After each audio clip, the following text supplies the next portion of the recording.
तो जो हम लोग उदर रोग पढ़ रहे हैं उसका आज लास्ट लेक्चर है, ठीक है। जैसा हमने आपको बताया था कि उदर रोग में नित्यमेव विरेचयत ऐसा करके चारक ने बताया हुआ है।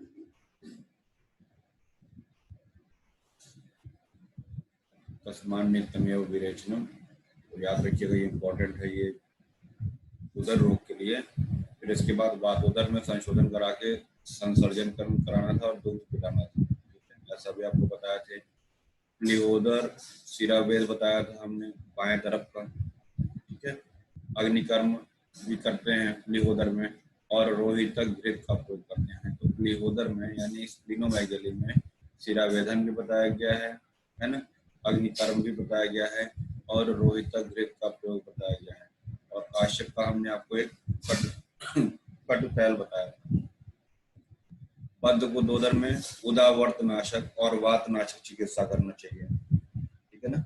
बद्ध गुदोदर में उदावर्त नाशक एवं वात नाशक चिकित्सा, 3 कारण इसमें हमने आपको बताए थे, यदि आपको याद हो।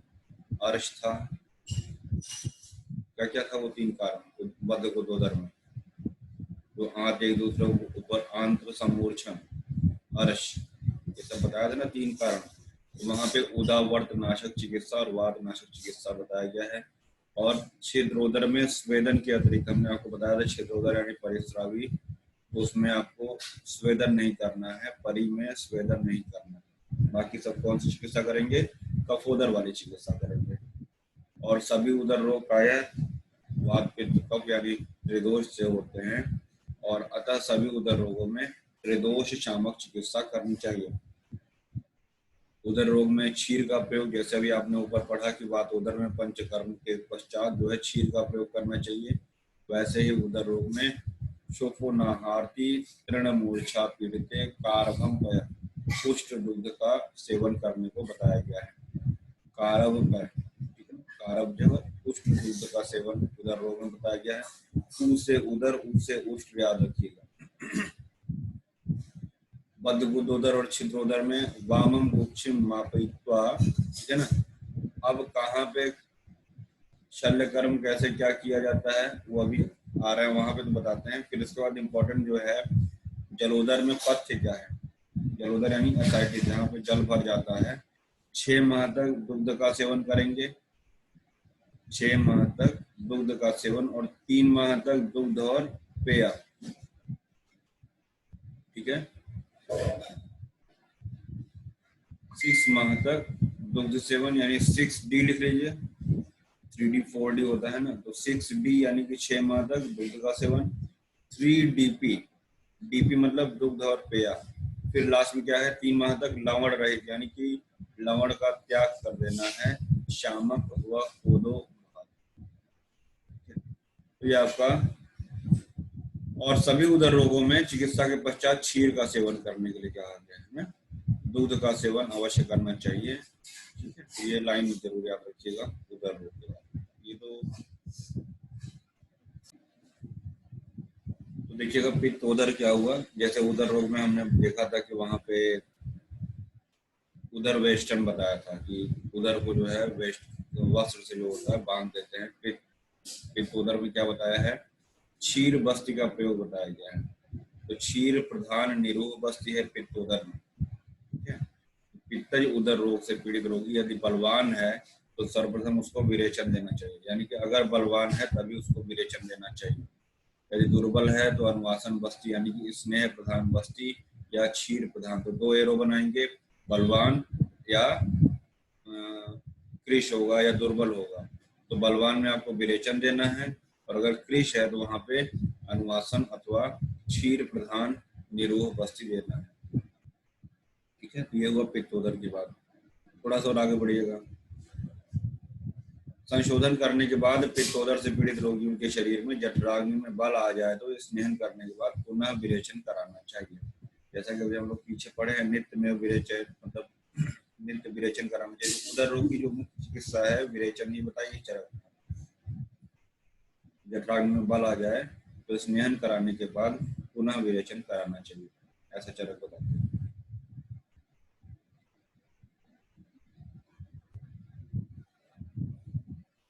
हमने हमने आपको बताया था वहां पे कि कफज उदर रोग में अयस्कृति का प्रयोग बताया हुआ है, अरिष्ट का प्रयोग आएगा, है ना। देखिए यहीं पे आया है चूर्णास्य अयस्कृति, मतलब अयस्कृति का प्रयोग यहाँ बताया है, गोमूत्र का प्रयोग बताया है अरिष्ट पान करने के लिए।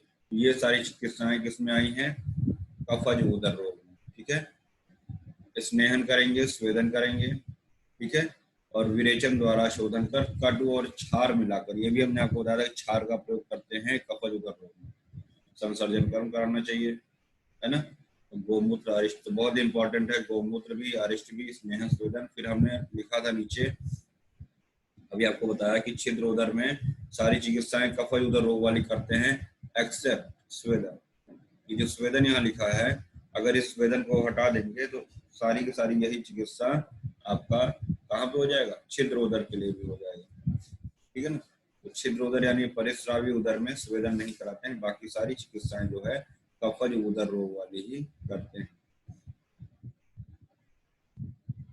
पेज रिपीट हो गया है।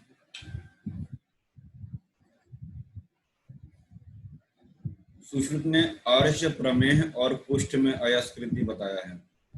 सुश्रुत ने आर्ष, प्रमेह और कुष्ठ, इन 3 व्याधियों में अयस्कृति का प्रयोग बताया। चरक का भी हम लोगों ने देखा कि कफज उदर रोग में अयस्कृति का प्रयोग आया,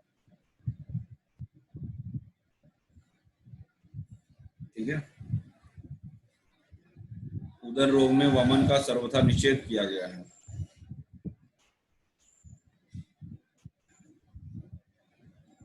ये एक लाइन है, बहुत इंपॉर्टेंट है। न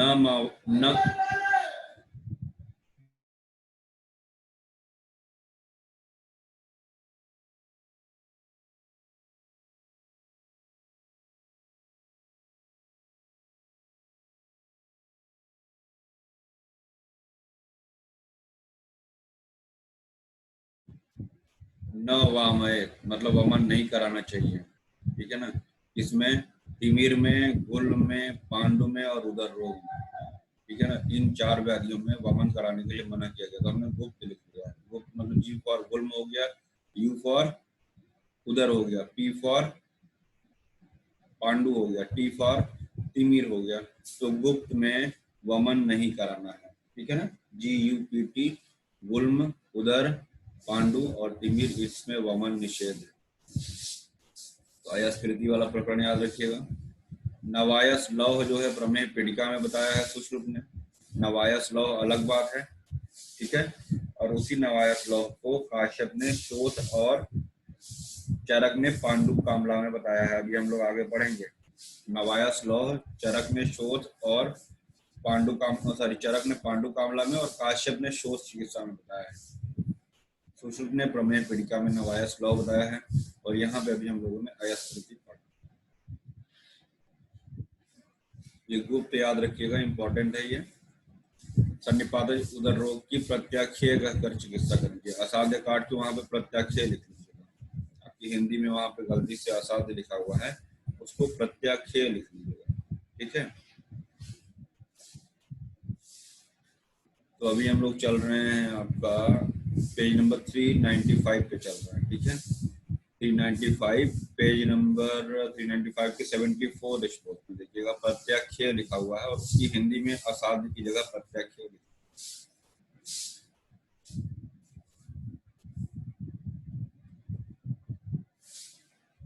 प्लीहोदर में हम लोगों ने पढ़ा था वर्धमान कछुए के समान जो उठा रहता है, वो सब लक्षण हम लोगों ने वहां से पढ़ रखा है ना?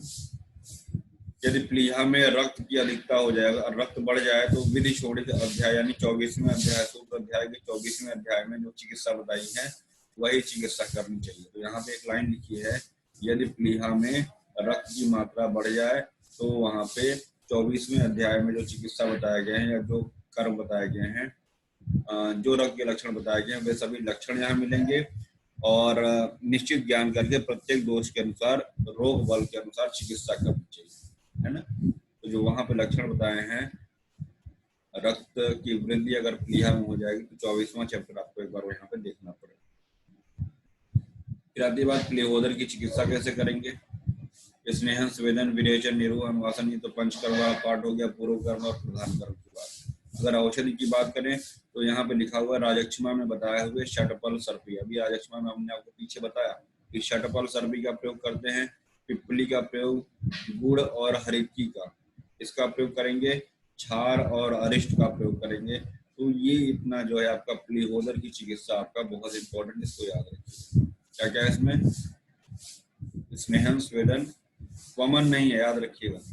फिर कह रहे हैं गुप्त में वमन नहीं आया है, तो विरेचन, निरोह, अनुवासन और बस्ती, इसका प्रयोग। फिर इसके बाद वाम बाहु सिरावेद, देखिए लिखा हुआ है वाम बाहु में सिरावेद करना, क्योंकि स्प्रिंग प्लीहा जो है बाएं तरफ है, तो बाएं हाथ की सिरा का वेदन करेंगे। और षटपल सर्पी का प्रयोग, पिप्पली का प्रयोग, गुड़ हरितकी का प्रयोग है ना, और क्षार और अरिष्ट का प्रयोग। हरितकी का अनुपान ऋतुओं के अनुसार जरूर याद रखिएगा, पिमगु सहसु, पिमगु सहसु, हरितकी का अनुपान है ऋतु के अनुसार पी, पिप्पली, म, मधु, गु, गुड़। शिशिर, बसंत, ग्रीष्म, शिशिर ऋतु में पिप्पली के साथ में लेते हैं हरितकी को, बसंत में मधु के साथ, शिशिर के बाद बसंत आता है, फिर आता है ग्रीष्म, ग्रीष्म में किसके साथ लेते हैं, गुड़ के साथ, ग्रीष्म में गुड़ के साथ। वैसे भी याद रखिएगा, जी से ग्रीष्म, जी से गुड़, पीमगु। फिर हमने कहा स, ग्रीष्म के बाद आता है वर्षा, जैसे इस समय चल रही है वर्षा ऋतु, तो इस समय जो है हरितकी का सेवन सैंधव के साथ करना चाहिए। हरितकी को वर्षा ऋतु में सैंधव के साथ सेवन करने के लिए भाव प्रकाश ने बताया। फिर इसके बाद आया श, तो वर्षा के बाद क्या रहता है, शरद, श से शरद और श से शर्करा, श से शरद, श से शर्करा। फिर लास्ट में आता है हेमंत, हेमंत में श सैंधव हो गया, श शर्करा हो गया, फिर नीचे आता है शु, शुंठी, स श शु, सैंधव, शर्करा, शुंठी। तो ये आपका ऋतु हरितकी भी इसको बोलते हैं। ऋतुओं के अनुसार हरितकी का अनुपान जरूर याद रखिएगा, ठीक है। ये हुआ गुड़ हरितकी की बात। गुड़ हरितकी वैसे कब प्रयोग करते हैं, ग्रीष्म में प्रयोग करते हैं, तो याद रखिएगा। क्षार और अरिष्टों का प्रयोग यहाँ पे हो गया।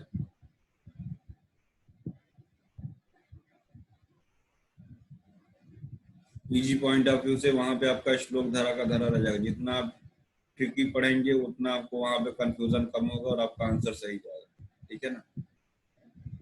यहाँ लिखा हुआ है वाम बाहो पूर्वपरस्य अभ्यंतरतः शिरा विद्यते। पूर्व पर संधि जो होता है वहां पे वाम बाहु में पूर्व संधि में शिरावेद करते हैं, कुछ ऐसा यहाँ पे बताया गया है।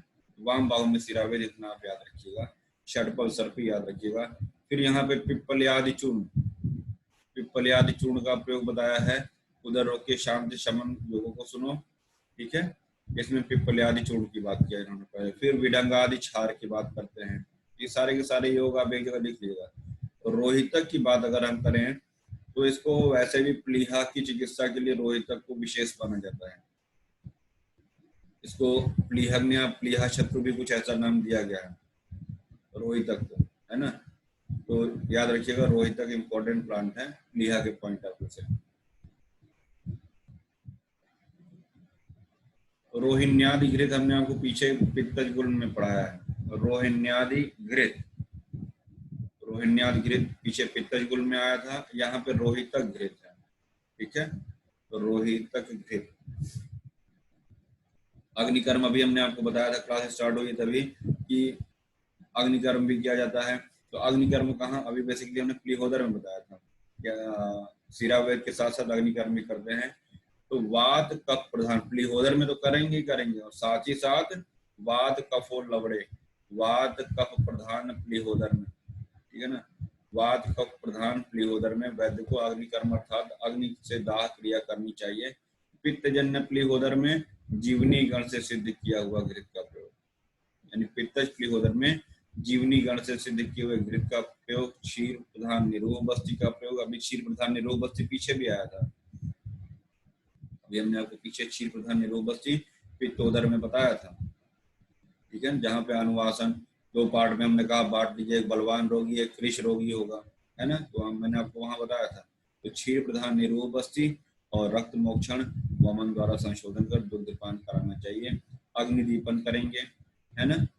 और यकृत रोग का कारण लक्षण आदि एक समान होते हैं, इसलिए यही विधि जो है यकृत में भी आपको प्रयोग करना है।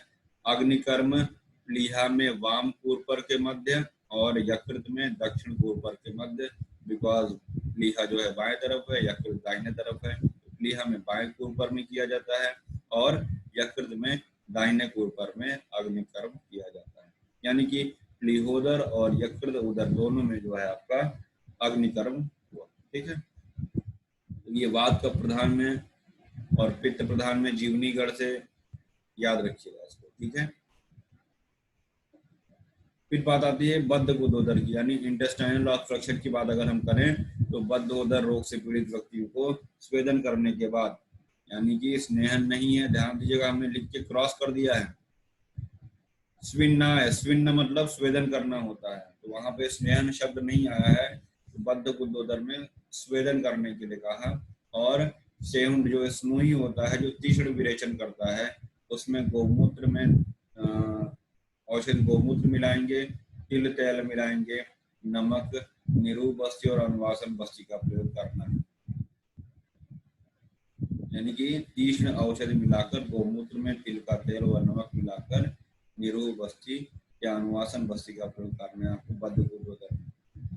अन्न काल उपस्थित होने पर अनुलोमक अन्न का प्रयोग, यानी अगर भूख लग जाए, ठीक है ना, तो वहां पे अनुलोमक अन्न का वात अनुलोमक आहार का प्रयोग करना है आपको, और तीक्ष्ण विरेचन देना चाहिए।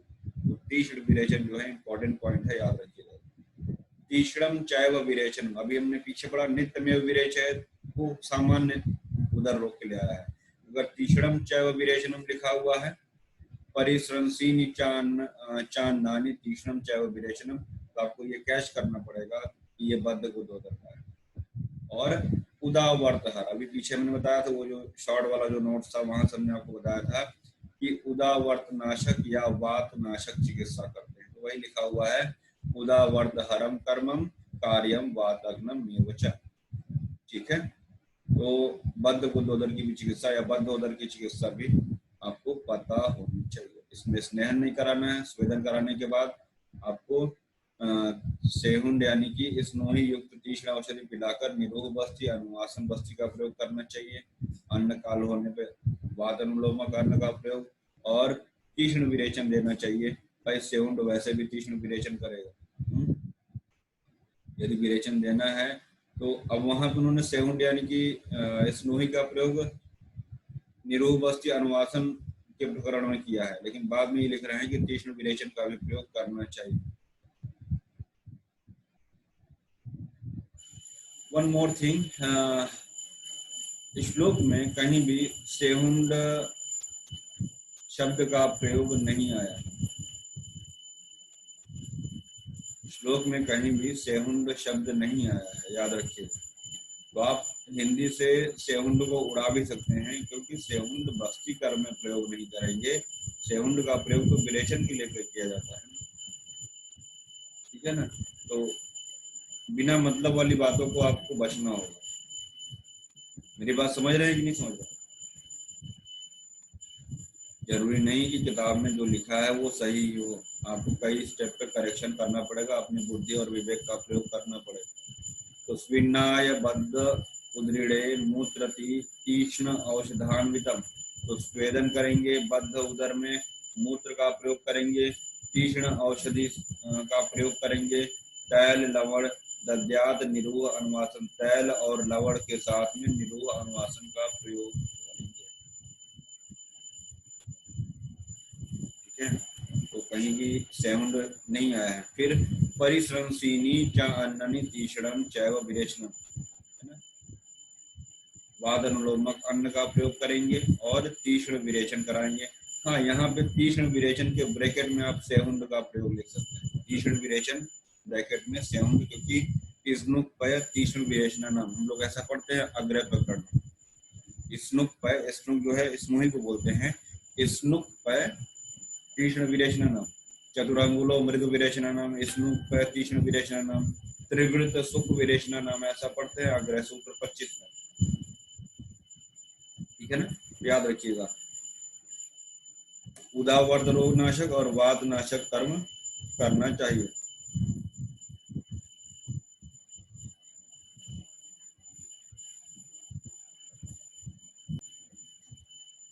लिखिएगा, आचार्य सुश्रुत के अनुसार बद्ध गुदोदर एवं परिस्राव्य उदर असाध्य। बद्ध गुदोदर, परिस्राव्य उदर असाध्य, असाध्य। बद्ध गुदोदर परिस्राव ब्रैकेट में छिद्रोदर भी लिख सकते हैं, परिस्राव्य उदर ब्रैकेट में छिद्रोदर असाध्य। शेष 6 उदर रोग कृच्छ साध्य। शेष 6 उदर रोग कृच्छ साध्य, कृच्छ साध्य। प्रथम 4 उदर रोग औषध साध्य। प्रथम 4 उदर रोग औषध साध्य। अंतिम 4 उदर रोग, अंतिम 4 उदर रोग शस्त्र साध्य। अंतिम 4 उदर रोग शस्त्र साध्य, शस्त्र साध्य।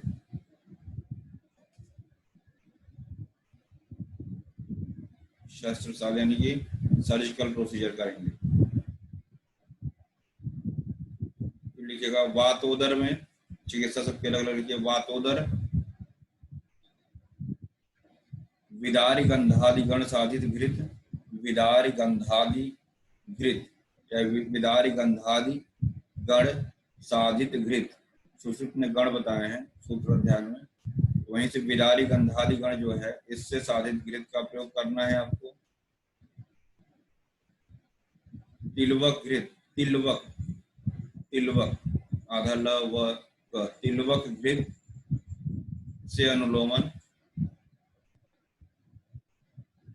उपनाह, उपनाह स्वेदन की बात कर रहे हैं, उपनाह एवं एरंड तेल, एरंड तेल प्रयोग, एरंड तेल। पित्तोदर में लिखिएगा, पित्तोदर में काकोल्यादि गण से स्निग्ध कर, काकोल्यादि गण, काकोल्यादि गण से स्निग्ध कर,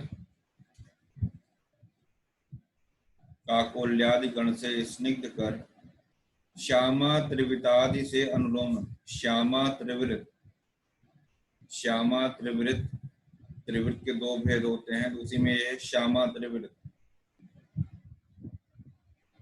श्यामा त्रिवृत से अनुलोमन, अनुलोमन एवं एवं न्यग्रोधादि गण सिद्ध बस्ती। न्यग्रोध, न्यग्रोध, न्यग्रोध, न्यग्रोधादि गण सिद्ध बस्ती। फिर लिखिएगा कफोदर, कफोदर की चिकित्सा में लिखिएगा,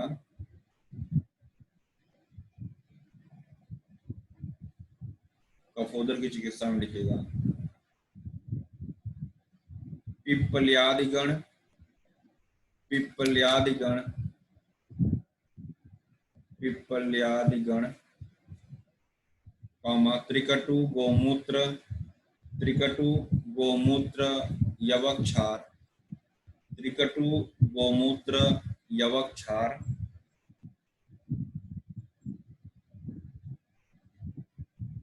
त्रिकटु गोमूत्र यवक्षार का प्रयोग। फिर लिखिएगा दूष्योदर, नेक्स्ट पॉइंट दूष्योदर या सन्निपातोदर जिसको बोलते हैं, दूष्योदर। इसमें बहुत इंपॉर्टेंट पॉइंट है, कृष्ण सर्प के विष से फल इत्यादि को कटवाकर सेवन। कृष्ण सर्प के विष से, कृष्ण सर्प के विष से फल इत्यादि को कटवाकर सेवन।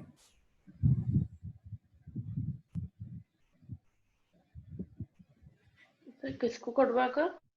पहले कोई फल लेते हैं, उस फल को सांप से कटवाते हैं, यानी कि सांप उसमें अपना जहर छोड़ेगा उस फल में, है ना, फिर उस फल को रोगी को सेवन कराते हैं। सुनने में थोड़ा सा अटपटा लगेगा, अभी कुछ इंपॉर्टेंट पॉइंट है इसमें लिखा है, ठीक है। कृष्ण सर्प के विष से फल इत्यादि को कटवाकर रोगी को सेवन कराते हैं, रोगी को सेवन कराते हैं। साथ ही पक्ष या मास तक विरेचन, पक्ष यानी 15 दिन या मास तक विरेचन,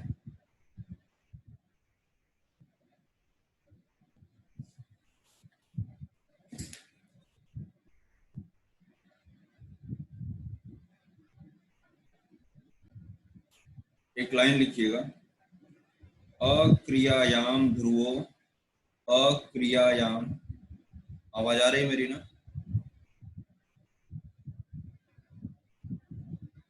आवाज आ रही है? Yes sir. Yes sir. अक्रियायाम ध्रुवो मृत्यु या मरणम, अक्रियायाम ध्रुवो मरणम, अक्रियायाम ध्रुवो मरणम, कामा क्रियायाम संशयो भवेत्, क्रियायाम संशयो भवेत्, अक्रियायाम ध्रुवो मरणम, अक्रियायाम ध्रुवो मरणम, क्रियायाम संशयो भवेत्।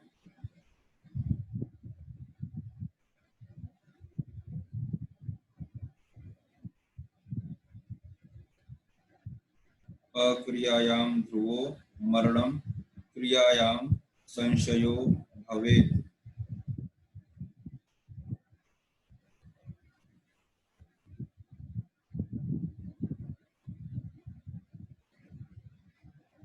इसका मतलब क्या हुआ?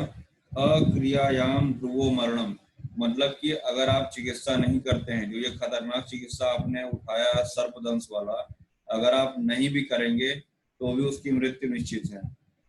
और अगर आप क्रिया करते हैं, चिकित्सा का रिस्क उठाते हैं, तो संशय मतलब कुछ संभावना है शायद वो बच जाए, ठीक है ना।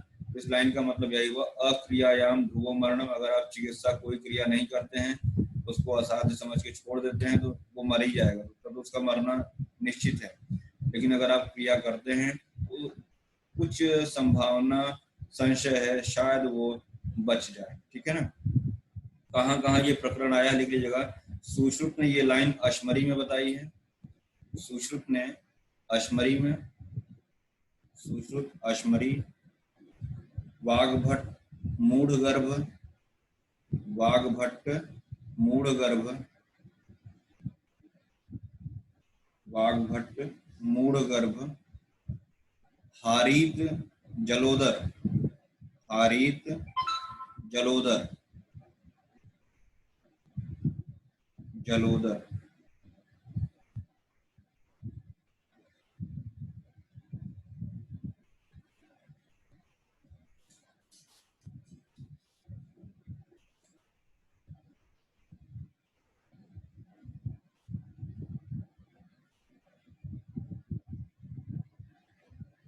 एक पॉइंट और लिख लो, 15 दिन बाद बद्ध गुदोदर असाध्य, 15 दिन बाद बद्ध गुदोदर असाध्य,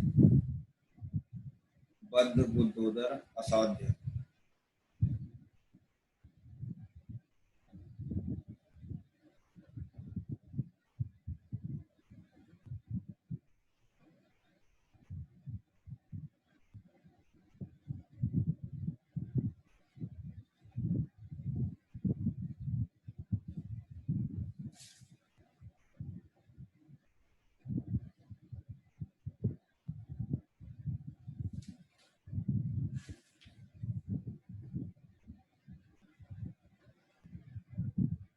देखिएगा, बद्ध गुदोदर एवं परिस्रावी उदर में, ये इंपॉर्टेंट है, जो यहाँ भी हमने सामने रोका हुआ है वही आ रहा प्रकरण। बद्ध गुदोदर एवं परिस्रावी उदर में, बद्ध गुदोदर एवं परिस्रावी उदर में स्नेहन, स्वेदन एवं अभ्यंग से युक्त रोगी की बद्ध गुदोदर एवं परिस्रावी उदर में स्नेहन, स्वेदन एवं अभ्यंग से युक्त रोगी की नाभि के नीचे, रोगी की नाभि के नीचे, कॉमा, वाम भाग में यानी लेफ्ट साइड, वाम भाग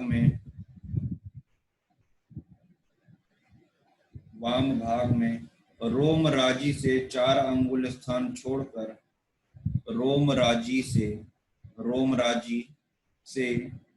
4 अंगुल स्थान छोड़कर, ये लोकेशन इंपॉर्टेंट है, रोम राजी से 4 अंगुल स्थान छोड़कर उदर में चीरा लगाएं, उदर में चीरा लगाएं, उदर में चीरा लगाएं। देखिए यहाँ लिखा हुआ है, अपने स्क्रीन पे देखिएगा, चतुर अंगुल अपहाय रोमराज्या, रोमराजी से 4 अंगुल छोड़कर पाटयित्वा, चीरा लगाना है, पाटन करना है। ठीक है, ये हम नहीं बता रहे हैं, सुश्रुत ने बताया है और ये इंपॉर्टेंट है। क्लियर हुआ कि नहीं? रोम राजी से 4 अंगुल आपको नापना है, फिर वहां पे चीरा लगाना है। 4 अंगुल स्थान छोड़कर चीरा लगावें और 4 अंगुल आंत बाहर निकालें। चतुर अंगुल प्रमाण आंतराणी निष्कृष्य, मतलब 4 अंगुल प्रमाण में, ये नहीं पूरा का पूरा बाहर खींच लीजिए, सिर्फ 4 अंगुल बाहर निकालना है वहां से आंत को। जो आते एक दूसरे के ऊपर बच गई हैं, चढ़ गई हैं, 4 अंगुल बाहर निकालना है। ठीक है, ये चतुर 2 बार आया है, किस लिए आया है? पहली बार तो जो चतुर आया हुआ है यानी कि 4 अंगुल पे आपको चीरा लगाना है, और दूसरा चतुर इसलिए आया है कि आपको 4 अंगुल आंत को बाहर निकालना है। ठीक है, तो चीरा लगावें एवं 4 अंगुल आंत बाहर निकालें, 4 अंगुल आंत बाहर निकालें, कॉमा, भली भांति परीक्षा कर, भली भांति परीक्षा कर,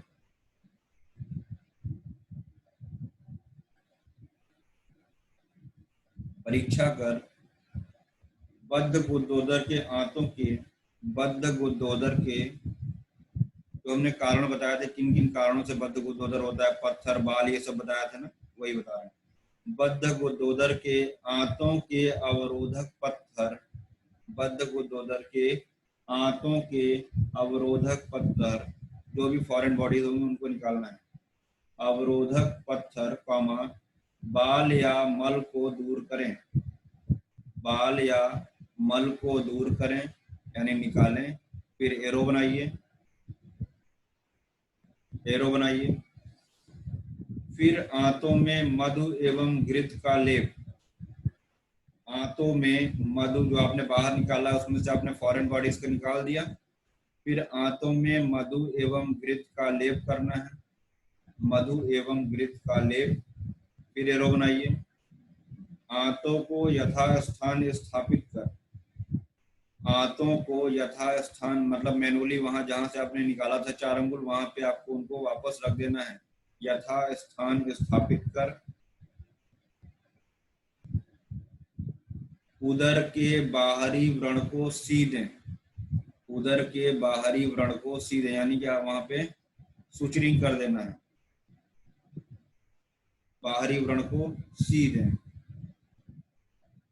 पैराग्राफ चेंज करके लिखिएगा। परिस्रावी उदर में भी यही शल्य कर्म करें, परिस्रावी उदर में भी इसी प्रकार शल्य निकालें, परिस्रावी उदर में भी इसी प्रकार शल्य निकालें। तथा तथा आंत के स्राव को साफ कर, आंत के जो वहां पे स्राव निकल रहा था ना परिस्रावी में, रिस रहा था, रिसने जैसा कुछ हो रहा था, स्राव को साफ कर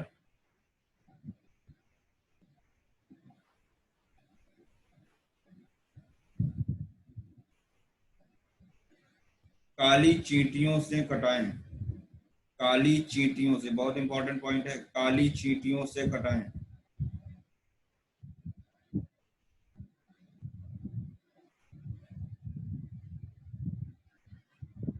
ब्रैकेट में लिख लीजिएगा, फॉर सुचरिंग, फॉर सुचरिंग, सीवन कर्म के लिए, सिलने के लिए प्रयोग करते थे। ये करते क्या थे, जब चींटियां अपने जो चींटे होते थे, काले वाले चींटे, जब अपने वहां पे अपना जो जिससे काटते हैं, जब वो अंदर घुसेड़ देते थे ना उसको आंत के अंदर, जब चींटे, तो वहीं पे उसकी चींटे की मुंडी को काट दिया जाता था, है ना। एक तरीके से सीवन कर्म हो जाता था। जैसे चींटे ने अंदर काटा, उसका अपना जो पैर होता है, जो भी होता है और होता है, जो उसको अंदर प्रेस करता है, पिंच करता है, जैसे अंदर उसने डाला आंत के अंदर, एक तरीके से सिल जाता था और वो दोबारा बाहर ना निकलने पाए, इसीलिए उसकी मुंडी को काट देते थे, है ना। तो चींटियों का प्रयोग परिस्रावी उदर में, आपको सिर्फ इतना याद रखना है कि चींटियों से सीवन कर्म बताया गया है। फिर इसके बाद व्रण को सिलने के बाद, व्रण को सिलने के बाद मुलेठी का लेप, मुलेठी का लेप एवं व्रण बंधन, एवं व्रण बंधन, व्रण बंधन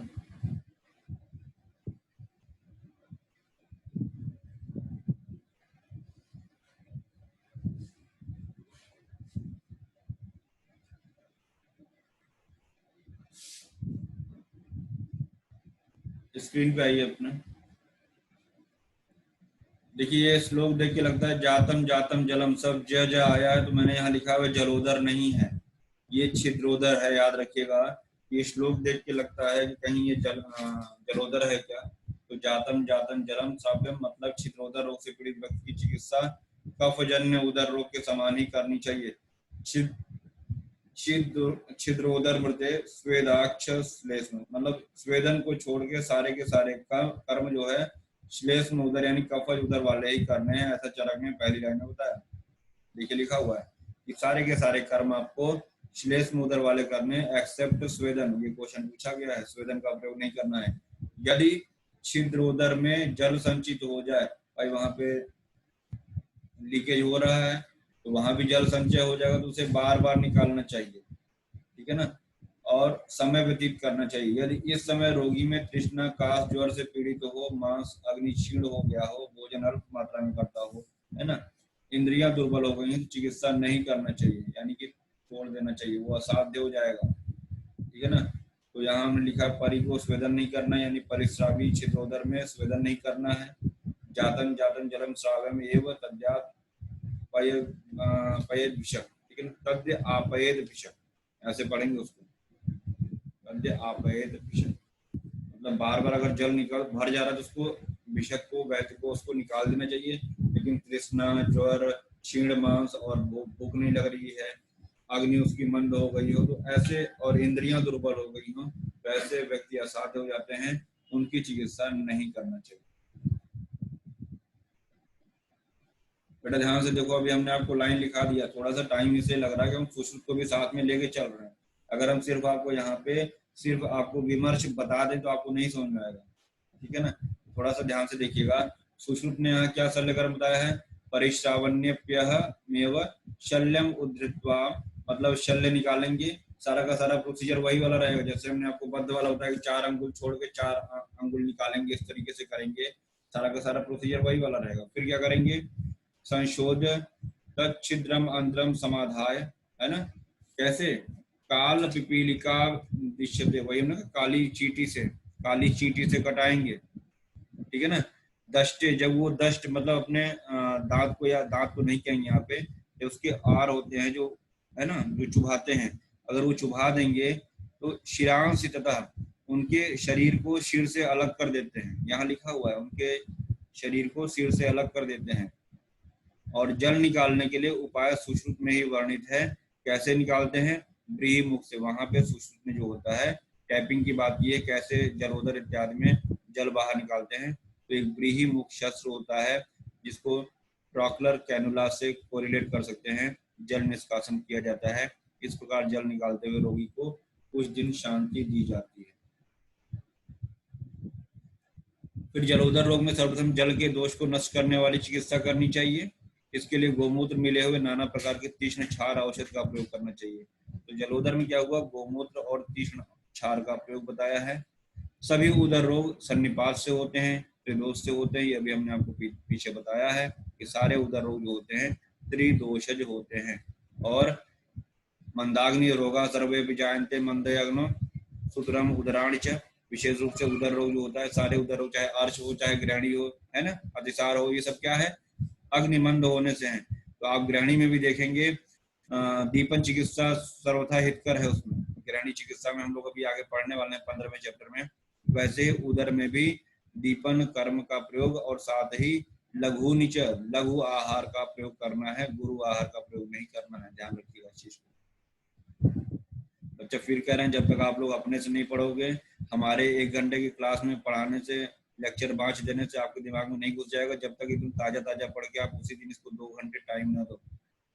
मोस्ट इंपॉर्टेंट चैप्टर है उदर रोग, मैं बता दे रहा हूँ। क्लिनिकल पॉइंट ऑफ व्यू से आपके पास पेशेंट बहुत आएंगे इसमें।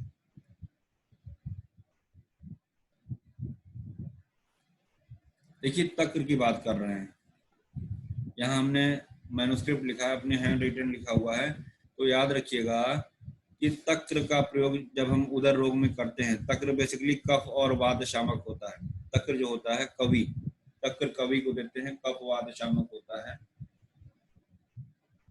तो सन्निपात उदर में किसके साथ देते हैं, छलती हमने लिखा हुआ है। सन्निपात उदर में तक्र, छलती, छ से क्षार, ल से लवण, है ना, और ती से त्रिकटु। व्यूषण को व्योष बोलते हैं, व्योष अगर समझेंगे तो त्रैभूषण समझ सकते हैं उसको, व्यूषण, त्रैभूषण या सोंठ मरीच पिपली को, ठीक है ना। तो छलती हो गया, ती से त्रिकटु कह सकते हैं व्योष, ठीक है ना, व्योष या त्रिकटु। तो क्षार, लवण और त्रिकटु, छलती। वातोदर में हमने वीपीएल लिखा हुआ है, वी से वात, पी से पिपली और एल से लवण। बीपीएल होता है ना, उसको बीपीएल पढ़िए, तो पी से पिपली, एल से लवण हो जाएगा। देखिए लवण दोनों में आया है, सन्निपात में भी आया है और वात में भी आया है, इसीलिए दोनों को हमने साथ साथ लिखा हुआ है। कफोदर में लवण नहीं सैंधव लिखा हुआ है तो सैंधव भी लवण, लेकिन वहां पे लवण लवण शब्द प्रयोग किया था और कफोदर में सैंधव प्रयोग किया गया है। और व्योष जो है कफोदर में भी आया हुआ है, ठीक है ना। व्यूषण वहां पे था और व्योष कफोदर में है। पीएसएम हमने लिखा है पित्तोदर में, पी फॉर पित्तोदर, एस फॉर शर्करा और एम फॉर मधु, ठीक है। फिर हमने लिखा है प्लीहोदर, तो पित्तोदर था, ये प्लीहोदर में देखिए मधु, तैल, वचा, शुंठी, ये सब है। छिद्र उदर इंपॉर्टेंट, देखिए छ से छिद्र और छ से छौद्र आया है, छौद्र मतलब मधु को बोलते हैं। तो देखिए ऊपर पिपली आया था अभी, पिपली और लवण जो है बीपीएल जो है वो वातोदर में है, याद रखिएगा, थोड़ा कंफ्यूजन होता है। छिद्रोदर में क्या है, छिद्रोदर में पिपली और छौद्र है, तो छौद्र जो है वो आपका छिद्रोदर में है और लवण किस में है, वातोदर में है, बस यही याद रखना है। वो विपुल भी याद कर सकते हैं, वी से वात, पी से पिपली और ल से लवण, और अगर छौद्र है तो वो छिद्रोदर में होगा। ये अनुपान है तक्र का सब। दकोदर में व्योष के साथ में, बद्धोदर में हपुषा के साथ में अजाजी, ये सब दिया हुआ है, ठीक है ना। फिर इसके बाद और एक इंपॉर्टेंट योग यहीं पे आ रहा है, अभी सब आने वाला है, ज्यादा परेशान मत हो। आ रहा है आपका नारायण चूर्ण, मोस्ट मोस्ट मोस्ट इंपॉर्टेंट योग। जैसे वहां सीतोपलादी ताली शादी पढ़ा था, वैसे ही नारायण चूर्ण भी अपने आप में बहुत इंपॉर्टेंट योग है, चरक, ठीक है ना। और इसका अनुपान इंपॉर्टेंट है, अनुपान इंपॉर्टेंट है। तो देखिएगा याद कैसे करेंगे, जैसे हम बोल रहे हैं वैसे लिख लीजिएगा, नहीं लिख पा रहे हैं तो बाद में रिकॉर्डेड रहता है, वहां से देख के धीरे धीरे लिखिएगा। अगर हम धीरे धीरे लिखाने बैठ जाएंगे ना तो फिर बहुत छूट जाएगा, है। तो जो नहीं समझ में आएगा वो आप जरूर पूछ लीजिएगा, लेकिन हम कोशिश करेंगे कि हर एक पॉइंट को आपको हम जरूर बताएं, अछूता कोई पॉइंट ना रहे, ये हम जरूर ध्यान रखेंगे। भाई जब आदमी प्रसन्न रहेगा तो बातचीत तभी करेगा, है ना, प्रसन्न रहेगा तभी बातचीत करेगा। तो देखिए हमने लिखा हुआ प्रसन्न, प्रसन्ना के साथ वात रोगों में, अगर वातज उदर रोग है या वात का अगर निबंध है तो वहां पे प्रसन्ना के साथ में आपको नारायण चूर्ण का प्रयोग करना है। तो बात आदमी तभी करेगा जब प्रसन्न रहेगा, ठीक है। दादी को अर्श मैंने लिखा हुआ है, दादी को अर्श, अर्श किसको हुआ? दादी को। तो दादी से क्या हुआ? दाडिम, अनार को बोलते हैं, दादी को अर्श। परिवृक्ष पे, परिवृक्ष पे यानी परिकर्दिका में देते हैं वृक्षाम्ल के साथ में, कोकम बटर ट्री भी बोलते हैं इसको, वृक्षाम्ल को। तो परिकर्दिका में देते हैं वृक्षाम्ल के साथ में, तो परिवृक्ष पे, ठीक है ना। फिर देखिएगा अजीर्ण में भी जा आया है, जल में भी जा आया है, तो अजीर्ण में उष्ण जल के साथ दे रहे हैं, अजीर्ण में उष्ण जल के साथ दे रहे हैं, ठीक। बचता है क्या? मदिरा और दधी, मदिरा और दधी। तो एक विबंध है और एक मलबंध है, एक तरीके से देखें तो दोनों एक जैसे ही लगते हैं, है ना। तो विबंध में क्या है, वहां पे आनद्धवाद शब्द भी आएगा आपका, विबंध में आनद्धवाद शब्द आएगा। तो आनद्धवाद में मदिरा के साथ में है, और दधी जो है वो मलबंध में प्रयोग कर रहे हैं। इसमें जो इम्पोर्टेंट है, प्रसन्ना वाला इम्पोर्टेंट है, दाडिम वाला इम्पोर्टेंट है, और वृक्षाम्ल और उष्ण जल वाला इम्पोर्टेंट है, ठीक है। तो इस तरीके से हमने आपको नारायण चूर्ण का अनुपान बताया। इस तरीके से आप भी एक जगह इसको लिख लीजिएगा। हाँ, एक और छूट गया, देखिए गुल्म में बेर के साथ देते हैं, गुल्म में बेर के साथ बदर के साथ देते हैं, तो एक गुल बदर हमने बना दिया, गुल बदर यानी गुल्म में बदर के साथ में, और ये क्वेश्चन पूछा गया है, ठीक है ना। गुल बदर याद रखिएगा। आई थिंक जो हमने ट्रिक बताया है, अगर आप इसको पढ़ेंगे, एक बार रीड करेंगे, कभी ऑब्जेक्टिव क्वेश्चन आपका गलत नहीं होगा। अगर पूछ लेगा कि नारायण चूर्ण का अनुपान गुल्म में क्या है, अगर आपको ट्रिक याद है, तो वहां पे आप 4 ऑप्शन में आप बदर ढूंढें। अगर आपको वात में अनुपान पूछेगा तो आप वहां पे वात प्रसन्न रहेगा, वहां प्रसन्ना ढूंढेंगे, आप कंफ्यूज नहीं होंगे। ये आसान, मतलब ये जो होता है ना, किसी भी क्वेश्चन को सिंप्लीफाई करने का तरीका होता है, स्मार्ट वे में पढ़िए, है ना। फिर इसके बाद उदर रोग में क्या क्या अपथ्य हो जाता है? त्याज्य, है ना, जलीय और अनुपदेश से उत्पन्न मांस, जैसे मछली, सुअर का मांस, ये सब नहीं खाना चाहिए, है ना। व्यायाम, अधिक रास्ता चलना, दीवा स्वप्न, दिन में सोने से वैसे भी कब बढ़ेगा, घोड़े आदि सवारियों पर चलना, उष्ण नमकीन खट्टी चीजें भी नहीं सेवन करेंगे, लवण वगैरह नहीं सेवन करेंगे, गुरु अन्न एवं जल का अधिक सेवन, ये इंपॉर्टेंट है, गुरु अन्न एवं जल का अधिक पीना उदर रोग से पीड़ित व्यक्तियों को त्याग कर देना चाहिए। तो कंट्राइंडिकेटेड है, याद रखिएगा। किसी भी व्याधि में पथ्य अपथ्य जरूर याद रखिएगा। और हम तो कहेंगे एक ऐसा चार्ट बनाइए आप चरक का, कि आप स्टार्टिंग से लेके लास्ट तक सारी व्याधियों में पथ्य और अपथ्य उसको लिख डालिए, और एक पेपर प्रेजेंट करिए उसको एक पेपर प्रेजेंट करिए कि स्टार्टिंग से लेके लास्ट तक सारी व्याधियों में क्या पथ्य और अपथ्य चरक ने बताया है, ठीक है। तो एक अच्छा पेपर बन जाएगा आपका। यही हमने आपको बताया, देखिए क्या है ये,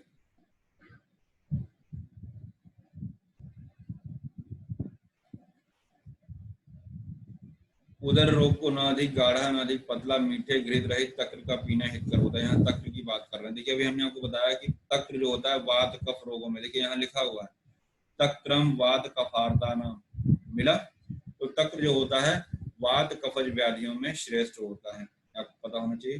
तो उदर रोग को न अधिक गाढ़ा न अधिक पतला, मीठे घृत रहित तक्र का पीना हितकर होता है। नाति सांद्रम हितम पाने स्वाद तक्रम, ठीक है ना। याद रखिएगा, ना तो बहुत अधिक गाढ़ा रहे ना अधिक पतला रहे, और घृत रहित, ठीक है ना, घृत रहित और तक्र का पीना हितकर होता है। फिर इसके बाद सन्निपात की बात करते हैं। तक्र में सोंठ पड़ा रहे, पिपली और मरीच, इसी तीनों को क्या बोलते हैं? त्रिकटु बोलते हैं। त्रिकटु। यवक्षार और सैंधव, क्या ट्रिक बताया था अभी मैंने?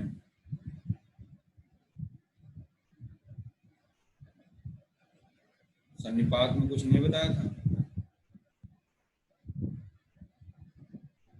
छलती, छलती, छ से क्या था? क्षार, ल से लवण, और ती से त्रिकटु, तो सन्निपात में छलती। फिर आगे वातोदर में पिपली और नमक मिलाकर पीना चाहिए, यानी कि विपुल। हमने बताया था ना तक्र का अनुपान विपुल या विपियर, बी से वातोदर में, पी से पिप्पली और ल से लवण हो गया। फिर इसके बाद पित्तोदर में क्या था, शर्करा, मुलेठी, वचा, ये सब था उसमें। कफोदर में अजवाइन, सैंधव, ये सब था, है ना। प्लीहोदर में देखिएगा मधु, तिल, तैल, वचा, ये सब था। और जलोदर में, यदि जलोदर रोग में उदर में जल संचित हो गया तो सौंठ, मरीच, पिपली, त्रिकटु, है ना, त्रिकटु मिलाकर वहां पे आपको प्रयोग करना है। बद्ध गुदोदर में विवेर बोलते हैं उसको, ठीक है ना। और छिद्रोदर में हमने आपको बताया था, जैसे वातोदर में पिपली और लवण है, वैसे यहाँ पे छिद्रोदर में छाउद्र का प्रयोग करेंगे पिपली के साथ में। तो एक बार रीड करिएगा उसको, हैंड रिटन लिखिएगा तभी याद होगा। थोड़ा देखने में पैराग्राफ पूरा पूरा घबराहट होती है, पर अगर आप उसको लिखेंगे ना उस तरीके से तो कोई मुश्किल नहीं है। फिर इसके बाद देखिएगा उदर रोग में कारक पय, उष्ट्री का दुग्ध पीना हितकर होता है, ठीक है ना। गव्यम, छागम, समाहिसम, कारक के साथ साथ क्या देखिए ऊंट का दूध पीना चाहिए। यदि उदर रोग से पीड़ित व्याधियों का शरीर शुद्ध हो गया हो किंतु क्षीण हो तो क्या करना चाहिए, गाय, बकरी और महिष यानी भैंस का दूध वहां पे प्रयोग करना चाहिए। और क्या कह रहे हैं, 8 प्रकार के जो मूत्र बताए गए हैं उनसे उदर रोग में परिषेक करना है। जो सूत्र 1 में 8 प्रकार के मूत्र बताए गए हैं, सूत्र 1 की बात कर रहे हैं, 8 प्रकार के मूत्र बताए हैं उससे परिषेक यानी एक्सटर्नल एप्लीकेशन करने की बात कर रहे हैं, ठीक है ना, उदर रोग में परिषेक। यहाँ और कई चीजें आई हैं, पुनर्नमा वगैरह, उसको भी देख लीजिएगा। पंचमूल भी आया हुआ है वहां। दीपनीय घृत, दीपन कर्म करेंगे ही करेंगे। अब दीपनीय घृत में पंचकोल घृत आया है, इसको नाम याद रखिएगा। नागरादि घृत, है ना, ये विष में भी आएगा, नागरादि घृत अभी आगे, तो नागरादि घृत। चित्रक घृत अभी शोध में भी आया था, ये कंटेंट अलग थे, नाम वही था, चित्रक घृत, ठीक है ना। पटोल मूलादि क्वाथ अभी हम लोगों ने शोध में पढ़ा था पीछे। और यहाँ पे पटोल मूलादि चूर्ण है, तो क्वाथ जो है शोध में है और चूर्ण जो है कहाँ पे है, उदर रोग में है। सिर्फ उदर रोग में ही नहीं, उदरेश प्रपूजितम तो है, उदर रोग में पूजित तो है, ये है कामला, पांडु और शोध में भी इसका लाभ होता है, ठीक है ना। कामला, पांडु रोगम श्वेत उच्चात्कर्ष।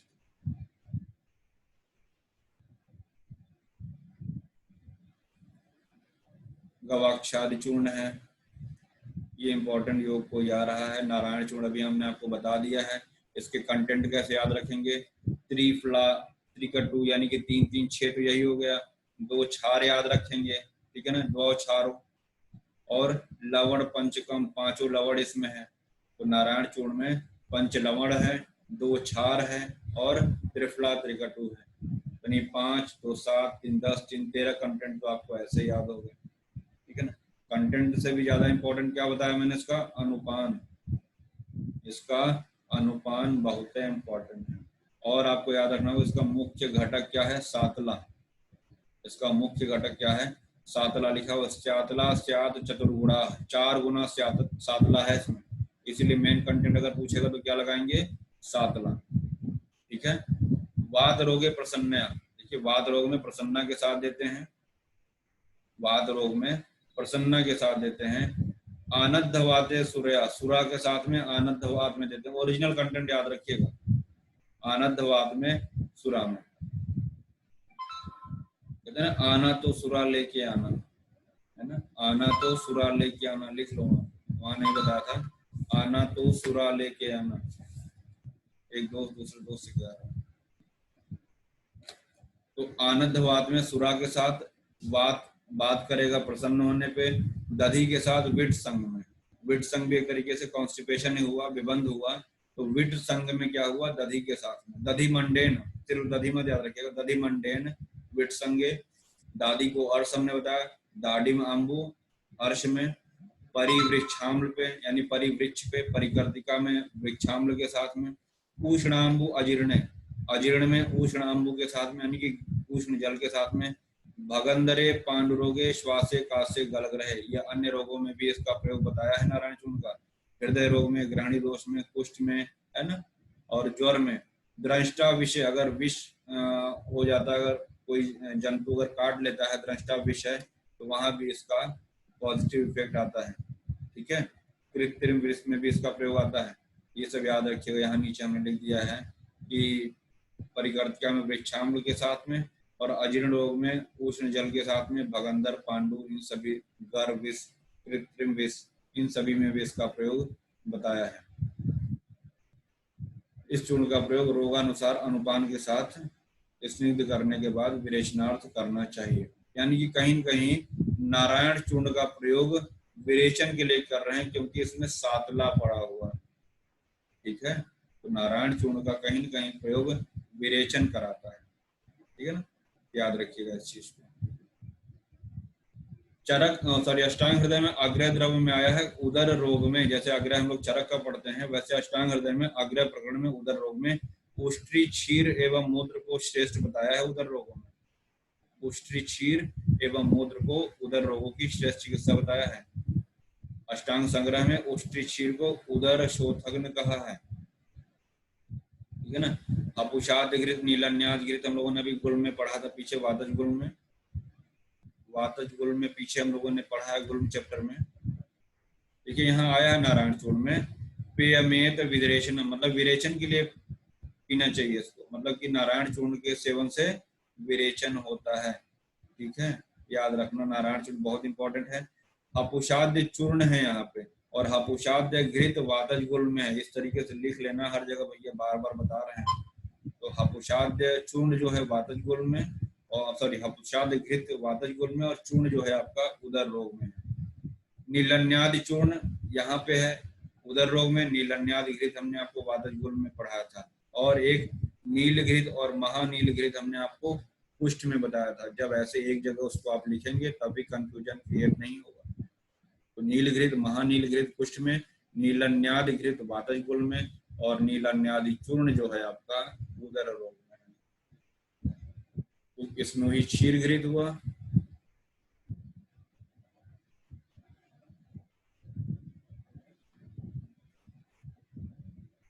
चित्रकाद योग, विडंगाद योग, त्रिफलादि को स्थायी नाम याद रखिएगा इसमें, है ना।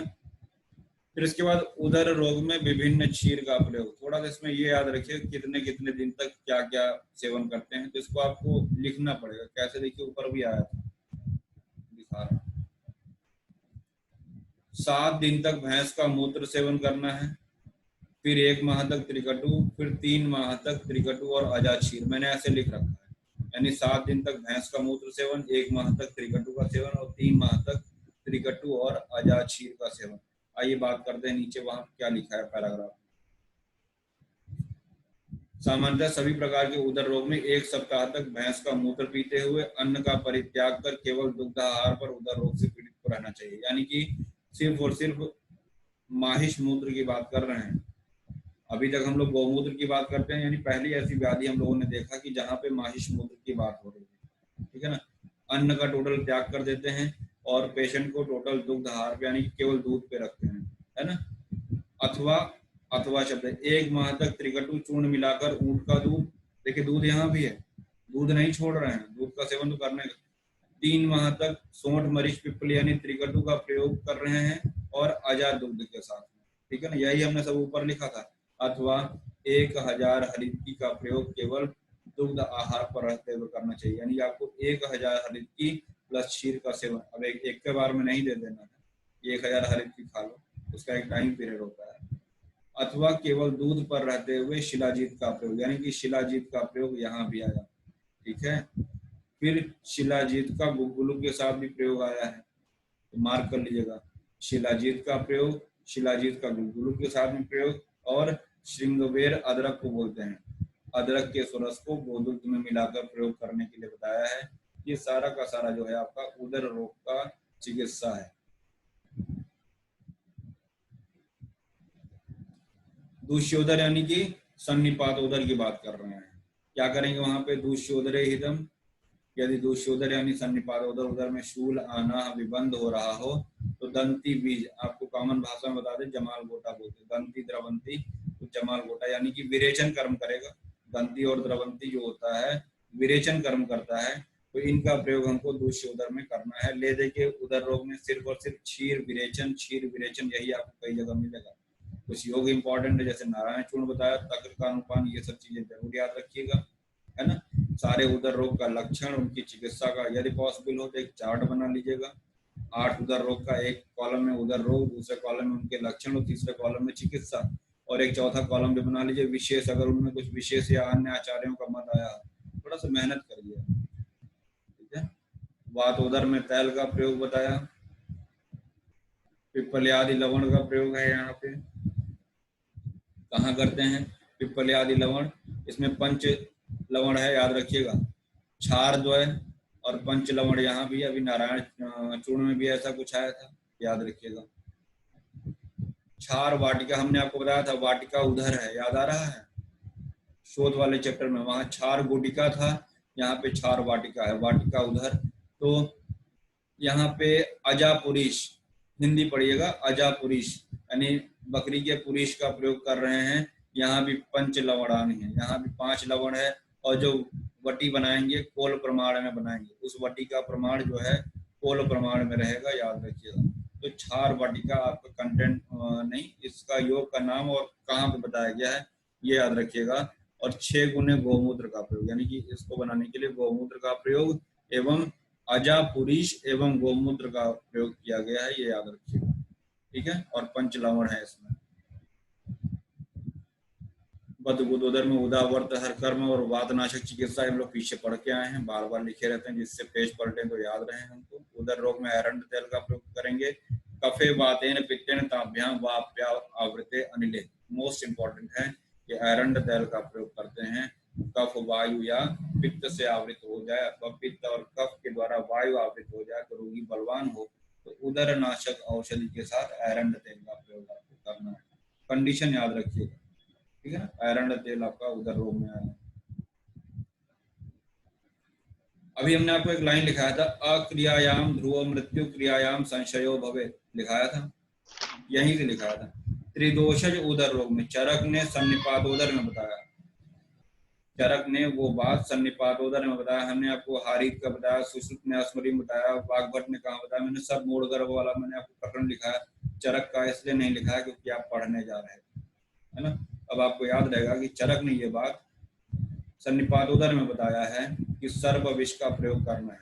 सुनने में थोड़ा सा अटपटा लगता है कि त्रिदोषज उदर रोग में सभी उदर रोग नाशक चिकित्सा का प्रयोग करने के बाद यदि उदर रोग से मतलब अगर लाभ नहीं मिला, आपने सारी क्रिया कर ली फिर भी रोगी को लाभ नहीं मिला, तो अब आपको लग रहा है कि मारना तो है ही, एक फाइनल स्टेप लेते हैं जो चरक में सबसे खतरनाक स्टेप बताया था, शायद कुछ भला हो जाए, वरना इसको तो जाना ही जाना है, शायद चमत्कार हो जाए। वही है अक्रियायाम ध्रुव, कि अगर हम नहीं करेंगे सर्प विष वाला तो भी इसको जाना ही जाना है, अगर रिस्क लेके अगर हम वो कार्य कर देते हैं। वैसे ही अश्मरी में सुश्रुत ने क्या कहा है कि अगर हम शल्य कर्म द्वारा उसको नहीं निकालेंगे अश्मरी को, तो उसको मारना ही मरना है, ठीक है ना। हालांकि अश्मरी का शल्य कर्म बहुत टिपिकल बताया है सुश्रुत ने कि बहुत मुश्किल होता है अश्मरी का शल्य कर्म करना, अगर नहीं करेंगे तो मरना ही मरना है। अगर हम रिस्क लेके अश्मरी में सर्जरी कर भी देते हैं तो उसके बचने की संभावना हो जाती है। वही चीज मूल गर्भ के लिए वाग्भट ने कहा है, वैसे तो मरना ही मरना है गर्भिणी को, है ना। शायद चिकित्सा से शल्य कर्म के द्वारा हम उसको एक जीवन दान दे सकते हैं, शायद। वही है अक्रियायाम ध्रुव। अक्रियायाम मतलब अक्रिय यानी कार्य नहीं करेंगे तो ध्रुव मृत्यु, मृत्यु तो निश्चित है, मरना तो है ही उसको। क्रियायाम अगर हम कुछ कर सकते हैं तो शायद जीने की संभावना हो जाए, ठीक है ना। तो इसका मतलब यही होता है। तो डिफरेंस जरूर याद रखें, चरक में सन्निपातोदर में, हृदय और सुश्रुत में, अश्मरी में, संग्रह में मूल गर्भ में, और हरित में जलोदर में। हज याद रखिएगा, हज हज करते हैं ना, तो ह से हारित, ज से जलोदर। मैं किसी धर्म विशेष का मैं वो नहीं करता, मुझे यही बस मुझे याद होना है, और मेरा एग्जाम में क्वेश्चन का सभी धर्मों का सम्मान, अगर कोई हो तो क्षमा, कोई यहाँ पे गलत शब्द में प्रयोग भी नहीं कर रहा हूँ। तो हारित का जलोदर में है, ठीक है ना। तो याद रखिएगा सर्प को कटाना है, फल को कटाना है सर्प से, फिर वही सर्प उसको देना है, विष मिलाकर देना है। ये आपका सन्निपातोदर में। उदर रोग स्वभावतः कृच्छ शाब्द होते हैं, याद रखिएगा इसको। फिर वही बताया है यहाँ पे कैसे सांप को कटा था। कुपित सर्प ने जिस फल में विष छोड़ा हुआ हो उस फल को विचार कर उदर रोग से पीड़ित रोगियों को खिलाना चाहिए, है ना। इस प्रयोग से शरीर में होता क्या है, इस प्रयोग से शरीर में धातुओं में लीन तथा उन्मार्ग हुए दोष समुदाय विष के आशु और प्रमाथी गुण के कारण। ये इंपॉर्टेंट है कि विष का कौन सा गुण, विष के गुण बताए गए हैं, विष के गुण बताए गए हैं। तो वो जो विष के 10 गुण होते हैं उसमें आशु और प्रमाथी गुण जो होता है उनके कारण वह धातुओं में जो लीन हुआ दोष है वो बाहर आ जाएगा, है ना। यही उससे फायदा होता है। फिर इसके बाद शीतल जल से रोगी को स्नान कराना है, जवागु और गोदुग्ध का पान कराना है, इत्यादि इत्यादि। तो उसको एक बार पढ़ लीजिएगा, ठीक है। इस तरीके से हमने आपको ये प्रकरण भी समाप्त किया। प्रमाथी का मतलब यहाँ पे श्लोक देखिए, निज वीर्यण यद द्रव्यम स्रोतो दोष संचयम निरस्यते प्रमाथी से, मतलब उसको जो है प्रमाथी द्रव्य जो होता है किसी भी तरीके से दोषों को खींच के बाहर निकालते हैं। और इसका प्रमाथी में एग्जाम्पल मरीच और वचा याद रखिएगा, ये शारंधर का श्लोक है ये। तो प्रमाथी द्रव्य जो होते हैं उसमें एग्जाम्पल है वचा और मरीच। निज वीर्यण यद द्रव्यम स्रोतो दोष संचयम निरस्यते प्रमाथी स्यात्, श्लोक याद रखिएगा। हाँ, फिर इसके बाद ये भी हम आपको पढ़ा चुके हैं, बद्ध गुदोदर छिद्रोदर में शस्त्र कर्म 4 अंगुल नाप कर। अभी सुश्रुत वाला हमने आपको लिखाया है, ये 4 अंगुल नाप कर याद रखिएगा, है ना। चीटे से कटवा दे, ये सुश्रुत भी कह रहे हैं और चरक भी कह रहे हैं। छिद्रोदर में हाथों में जो छिद्र बन गए हैं उसे काले चीटे से कटवा दें। छिद्र बड़े होने पे 4, 6, 10 चीटों से कटवाना चाहिए। जब छिद्र बंद हो जाए तो चीटे के शरीर को काट कर बाहर कर दें, वही गर्दन उसकी काट देते हैं, है ना। तो जैसे, और फिर इसके बाद सीवन कर्म हो गया, व्रण बंधन कर देंगे। हमने आपको मधु आदि का लेप करने के लिए कहा था, एक बार उसको पढ़ लेना बच्चा, है ना, एक बार आप पढ़ लेना, वहां पे आपका दायित्व बनता है। जलोदर में शस्त्र कर्म करेंगे, जब उदर में जल संचय हो जाए तो उसको निकालने के लिए शस्त्र कर्म करता है, जैसे हम लोग फ्लूइड टैपिंग करते हैं ना। तो आधा प्रदेश में नाभि के, आधा प्रदेश में नाभि के नीचे, उदर प्रदेश के वाम भाग में बाएं तरफ, है ना, वेधन करना चाहिए, लेफ्ट साइड में वेधन करना चाहिए। और उसमें एक कैनुला लगा देते हैं, जैसे आजकल एक कैनुला डाल देते हैं, वो पूरा फ्लूइड जो होता है बाहर निकलता रहता है। तो ये सोचिए, हमारे आयुर्वेद में हजारों साल पहले ही सर्जरी पूरा फ्लूइड टैपिंग तक बताया गया है, और हमको कहते हैं कि आप करेंगे क्या, आपको ये पढ़ाया जाता है, बताया जाता है, क्या कहा जाए। जो बैठे हुए लोग हैं उनको नहीं दिखता है तो क्या करते हैं। फिर उसके बाद उदर वेस्टर्न यहाँ भी कर रहे हैं, जब फ्लूइड निकल जाएगा तो एक कपड़े से उदर को कसकर बांधना चाहिए, ऐसा हम लोगों ने वातोदर में भी पीछे पढ़ा था, उदर वेस्टर्न।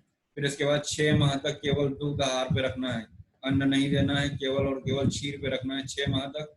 और 3 माह तक दूध और पेया पे रखना है, और फिर 3 माह तक कोदो, सावा और क्षीर के साथ में, और नमक का सर्वथा परित्याग करना है, ठीक है, नमक का सर्वथा परित्याग कर देना है, याद रखिएगा। दूध पान ये हम आपको बता चुके हैं। ये देखिएगा, सर्वधातु क्षयार्ता नाम देवानाम अमृतम यथा, ये अगर इतना लिख के आ जाएगा तो याद रखिएगा, पहली बात तो क्षीर के लिए है, ये दूध के लिए है। ऐसा श्लोक आपको एक पेज नंबर 20 पे भी मिलेगा, ठीक है ना, देख लीजिएगा उसको। प्रयोगाणाम च सर्वेशाम मनु क्षीरम प्रयोजे, ठीक है ना, दोषों के अनुबंध से रक्षा के लिए तथा बल की रक्षा के लिए उदर के सभी औषध प्रयोगों के बाद क्षीर का प्रयोग करना चाहिए, याद रखिएगा। और संपूर्ण धातुओं के क्षीण हो जाने पर दूध वैसे ही हितकारी होता है जैसे देवताओं के लिए अमृत हितकारी होता है। तो सर्वधातु क्षयार्ता नाम देवानाम अमृतम यथा, मोस्ट इंपॉर्टेंट। तो यह आया तत्र श्लोक। इस प्रकार से आज हम लोगों ने उदर रोग समाप्त कर लिया है।